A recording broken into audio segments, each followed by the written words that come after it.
video, we'll cover some ways to devise key points for your speeches. The first question we face when preparing any type of speech is, what's it going to be about? And often the audience determines the topic. So let's say, for example, you're invited to talk about a job in front of a group. And you say, oh, there are 4 main things I do as a librarian.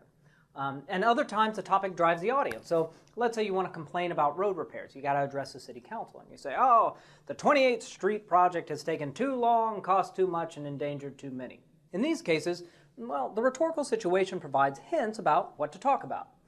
So if you've only got 5 minutes for a speech, the history of Western civilization is a pretty poor topic. Usually, the more pressing question is, what do I include or exclude from this talk? Let's say I decide to speak on the topic of online education. So I actually like both online and in-class teaching, and I think the reporting about online and traditional education is really a little bit hyperbolic. Apparently, if you believe the reporting, online education will rip out the throat of traditional education while four-year colleges stab online courses in the eye, if you believe the reporting. And I still sometimes engage academic audiences who see online education as a barbarian at the gates, and I don't think that. So if that's what I want to talk about, let's say I land on the thesis statement, online education won't overturn traditional universities. I could certainly explain my basic perspective on this in about 6 to 7 minutes. So once I have my topic, I can start hunting around for the key points, the ways that I'm going to explain my idea. And here we can jump back to our good friend Aristotle. He was very concerned with how to invent speeches. His book, The Rhetoric, has a lot of good advice about how to come up with key points, and many of those general topics continue to be exceptionally helpful. So I want to talk about 6 prompts for inventing key points. Now, there's no one right way to use these. They're simply ideas to help you think through the topic. So first, short-term, long-term.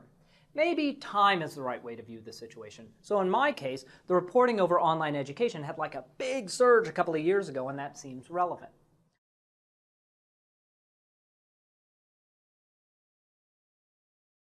So as you can see here, I've got a short-term impact point and a long-term one.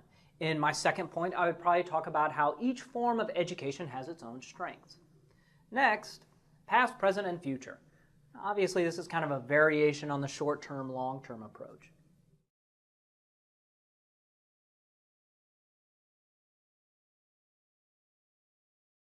So in this case, I introduce an analogous element.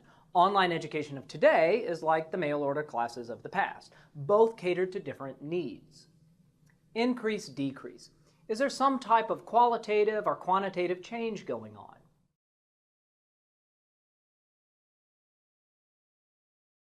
So if you look at this version of the speech, an increase in one area doesn't necessarily mean a decrease in another.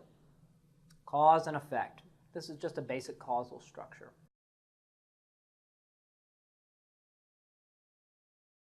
Again, the idea behind both points is that online and traditional education appeal to different types of students. The cause of adult learning will have different effects on the different types of learning.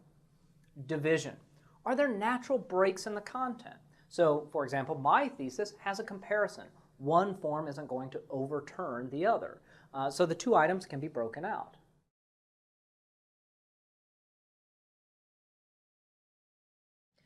So here, I can argue that each form of education has its strength, but these are not necessarily mutually exclusive. Thus, one won't overturn the other.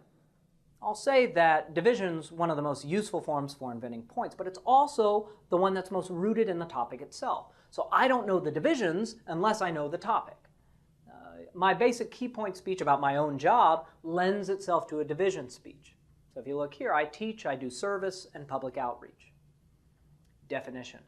Maybe the speech is just an extended definition of an important term. For example, a researcher could start off by saying, I'm a climatologist studying the solar impacts of Arctic ice.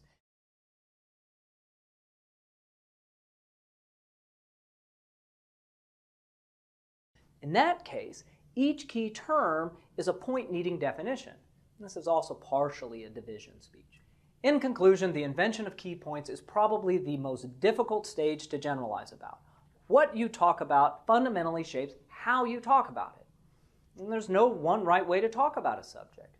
I think it's very useful to see what your speech looks like in a couple of different ways. Maybe you don't run your speeches through all 6 models as I've done here, but it wouldn't hurt either. These 6 topics are just a sample. Aristotle lists 28 valid topics, and there's still even more than that. And by the way, if you look at the arguments I've had here, my arguments have focused on minimizing the differences between online and in-class education. You could run all 6 of these topics again for the opposing argument, maximizing the difference between the two. All of this is to say, invention is not linear. You're constantly revising. Nevertheless, these topics offer a good starting place. So once we know what we're going to talk about, so that's invention, and then we need to start thinking about order. Now that's arrangement. Arranging our key points can help us better understand their relationship better, but more importantly, well-arranged points are easier for audience members to follow along with. Now this video will talk about the importance of subordinating your key points. Now, subordination simply means that all your key points relate to the topic. So, for example, let's say I was doing a key point speech on why public speaking should be a graduation requirement.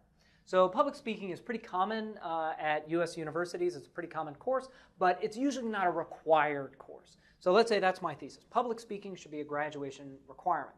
So in arguing this, I come up with these 3 key points.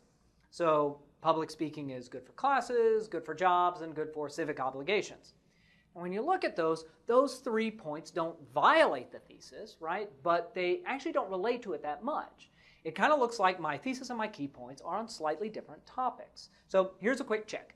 If I covered up my thesis, could you guess at what it was simply by looking at the key points? Well, the answer is probably not. If you were just looking at the key points, a reasonable guess would be something like that my thesis was something like public speaking is good, it's very good. Because honestly, that's all I'm saying in those key points. There are some key terms in the thesis that just aren't explained. So let's revise this. Now, when we think about it, that thesis is about public speaking, but it's also about universities and requirements. So those are important ideas that should show up in the key points as well. So I can still have an entire point about the goodness of public speaking instruction, but I also need to talk about the feasibility of making it a requirement. So subordination helps you keep your speech on track. If your points are subordinate to the topic, then you're not going to wander off on as many tangents. But that also means that each key point should relate to some aspect of your topic, providing more detail or more explanation. So once you get into writing a speech, the question bubbles up, okay, how many points should I include? And regrettably, there's no right answer to this. There's lots of wrong ones, but there's no single correct number of points. It totally depends on the speech's content. Now that said, this video will talk about recommendations for deciding on the appropriate number of points for your specific speech. Now, if it's a long speech on a complex topic, you probably want to move in smaller increments, and that's going to mean more points. Now, for short speeches, generally 2 to 5 key points is appropriate. If I've got more than that, I worry about people not being able to remember everything. So let me give you an example of when this happened that I can remember. So I've taught a lot of classes, and years ago I was co-teaching the class, so I didn't have to do every lecture. And it was a large lecture class, so we had a couple of hundred students, and we would bring in guest speakers. So one time we were doing this, we brought in a guest speaker, so I'm sitting in the back of the room watching the class, watching the speeches. And so we bring in this guest speaker, and the speaker's set up at the front of the room, and there are 2 overheads. And on one overhead, there is a picture of the Mediterranean basin. That was the region that was going to be discussed.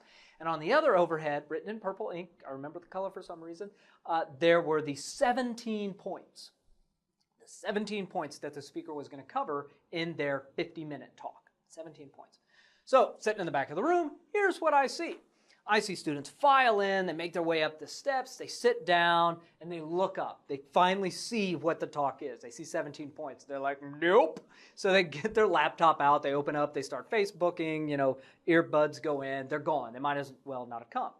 And then, so that was a fair number of people. I saw lots of people just groaning when they saw the 17 points. But then, I'm going to guess maybe 10% of the class that I saw sitting in the back of the room, there was doors at the front. They would walk in, look up at the 17 points and be like, nope, not today, and then they would leave. They just skipped class altogether. And that is not what we want to have happen, right? We don't want that. So for longer speeches, I think in terms of grouping, I still want everything broken up into like units of 2 to 5, so I'll break up a big speech into multiple small ones. And that's generally what I think should have happened in that 17-point speech. There were really only about 3 or 4 key ideas there. So let me show you an example of this. Here's a bit of lecture I do on Plato's work, the Gorgias. So each key point here, each Roman numeral here, is a claim that I explain in terms of the textual support in the book. So each key point here probably runs, I'd guess, about 5 to 10 minutes, depending on how in depth I go. The whole talk's probably about 75 minutes. So this is an entire day's class. And then at the start of the lesson, what I do is I preview the big 3. Plato's key terms, his concern with definitions, his specific definition of rhetoric. And then once I get into a big chunk, I preview the smaller ones. So what I don't want is I don't want to tell the class, today we're going to talk about the 9 important points in Plato's Gorgias. If I do, I might as well say to them, like, I'm going to start talking, but go ahead and start playing on your phone now. Please ignore me. Ignore me for the next 75 minutes. But if I say that we're going to talk about 3 big ideas in Plato's Gorgias, well, that's more manageable. That's less intimidating. So I want to break up speeches into 2 to 5 key points. Now, that's not a hard and fast rule. If I need to, I can deviate from that. But for me, it's a good starting point. Obviously, if you're speaking on the 7 habits of highly effective people, have 7 points. It would be weird if you did it any other way. So in sum, picking the right number of points is tough. When talking about rhetoric in the Phaedrus, not the Gorgias, Plato says that we should cleave nature at its joints like a good butcher, dividing speeches and ideas into appropriate parts. Now, this is tough because it requires skills, experience, and judgment. I wish there were a perfect rule for the right number of key points in each and every speech. That would be great, but there's not. It depends on your content. Now, that said, having 2 to 5 key points is a pretty good starting point.